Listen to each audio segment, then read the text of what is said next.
আসসালামু আলাইকুম আব্দুল্লাহ। আজকে আমি আমাদের LLB second year final year যে এক্সাম পরীক্ষা বা ফাইনাল ইয়ার স্টুডেন্ট আমরা যারা 2024-25 আছি তাদের সৌজন্যে এই ভিডিও লিঙ্কটা করা হলো। এটা ল্যান্ড ল থেকে করা হলো। ল্যান্ড ল যে ল্যান্ড ডেভেলপমেন্ট ভূমি উন্নয়ন থেকে এবং ল্যান্ড পারমানেন্ট সেটেলমেন্ট অ্যাক্ট, এটা চিরস্থায়ী বন্দোবস্ত সম্পর্কে বলবো। প্রথম হলো ভূমি উন্নয়নটা কী, এটা পরীক্ষা করি। 1976 সালে 42/76 নং অধ্যাদেশে মূল খাজনার স্থলে ভূমি উন্নয়ন কর নামে নতুন ভূমি ধারস্য ব্যবস্থা চালু করা হয়। উক্ত অধ্যাদেশ অনুযায়ী বলা যায় যে ভূমির উন্নয়নের জন্য ভূমি দখলে রাখার বিনিময়ে কোনো ব্যক্তি সরকারকে যে উন্নয়ন কর দেয় কর বা স্থানীয় কর প্রাথমিক কর প্রদান করে তাকে ভূমি উন্নয়ন কর বলে। ভূমি উন্নয়ন বিধিমালা 2004-এর 2 অনুযায়ী ভূমি উন্নয়ন অর্থ মহাপরিকল্পনাভুক্ত এলাকার চিহ্নিত সুপারিশকৃত কোনো ভূমি কর্তৃপক্ষের অনুমোদন ক্রমে উক্ত ভূমিতে প্রয়োজনীয় নাগরিক সুযোগ সুবিধা, বেসরকারি আবাসিক প্রকল্পের ভূমি উন্নয়ন বা ইমারত নির্মাণকে বোঝায়।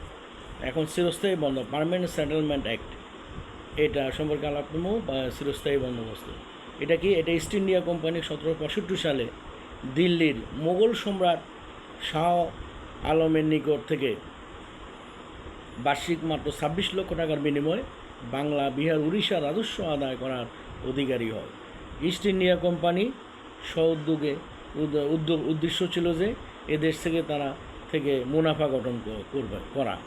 তারপর তারা ভূমি রাজস্ব ব্যবস্থাকে স্থায়ী করার জন্য বিত্তমানদের মধ্যে 1 শালা, 5 শালা, 10 শালা বন্দোবস্ত করে, কিন্তু এতে তারা ব্যর্থ হয়।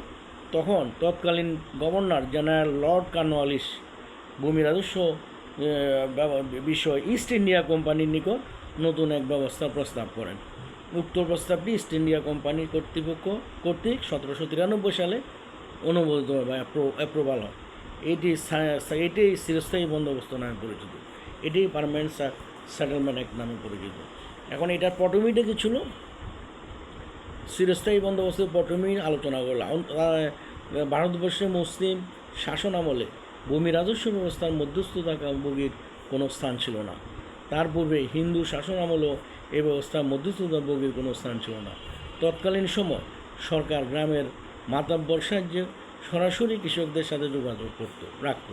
অবশ্য কিছু কিছু ক্ষেত্রে এটা ব্যতিক্রম ছিল।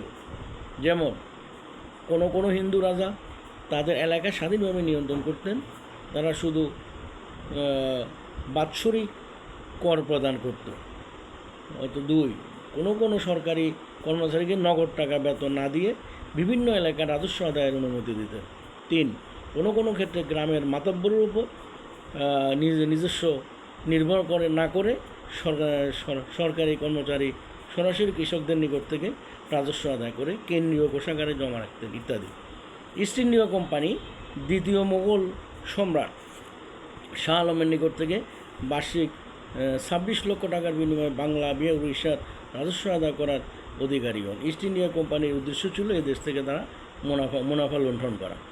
অল্প দিনেই শুরু হয় লুটতরাজ এবং ব্যক্তিগত মুনাফা অর্জন। কোম্পানির ব্যবস্থাপনায় বিভিন্ন অনিয়ম সমস্যার কারণে কৃষকগণ দারুণ সংকটে পড়ে যায়। একদিকে খরা দুর্ভিক্ষ, অন্যদিকে ইস্ট ইন্ডিয়া কোম্পানির লুটতরাজ, সর্বমিলিয়ে শুরু হয় বাংলা 1176 সালের মনান্তর, যা চিরস্থায়ী 76 মনান্তর নামে আজও বেশ পরিচিত। তারপর তারা ভূমি রাজস্ব ব্যবস্থাকে স্থায়ী করার জন্য বিত্তমানদের মধ্যে 1 শালা, 5 শালা, 10 শালা বন্দোবস্ত করে, কিন্তু এতে তারা ব্যর্থ হয়। তখন তৎকালীন গভর্নর জেনারেল লর্ড কর্নওয়ালিস ভূমি রাজস্ব বিষয়ে ইস্ট ইন্ডিয়া কোম্পানির নিকট নতুন এক ব্যবস্থা প্রস্তাব করে। ইস্ট ইন্ডিয়ার প্রস্তাবটি ইস্ট ইন্ডিয়া কোম্পানি কর্তৃক 1793 সালে অনুমোদিত। এটি চিরস্থায়ী বন্দোবস্ত নামে পরিচিত, পারমানেন্ট সেটেলমেন্ট অ্যাক্ট নামে পরিচিত। এই ব্যবস্থার মাধ্যমে বিত্তবানদের নির্দিষ্ট এলাকার ভূমি চিরদিনের জন্য মালিকানার সত্ত্ব দেওয়া হয়। বিনিময়ে বছরে নির্দিষ্ট পরিমাণ রাজস্ব কোম্পানি জমা দিতে হবে। এইভাবে রাজস্ব প্রদান করতে থাকলে ভবিষ্যতে জমির মূল্য যতই বৃদ্ধি হোক না কেন উক্ত এলাকা বংশ পরস্পর তাদেরই মালিকানা থাকবে। এটা হলো পার্মানেন্ট সেটেলমেন্টের মূল কথা, পটভূমি এবং এটা কী। তারপর আসছে রাষ্ট্রীয় অধিগ্রহণ প্রজাতন্ত্র আইন।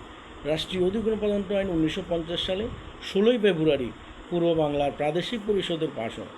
তারপর 1951 সালে 16 মে তা কেন্দ্রীয় সরকারের অনুমোদনক্রমে আইনে রূপ লাভ করে।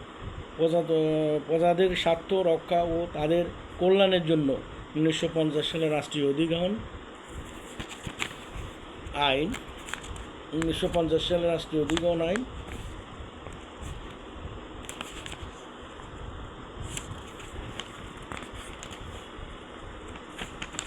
রাষ্ট্রীয় অধিগ্রহণ আইন 1950 সালে রাষ্ট্রীয় অধিগ্রহণ আইন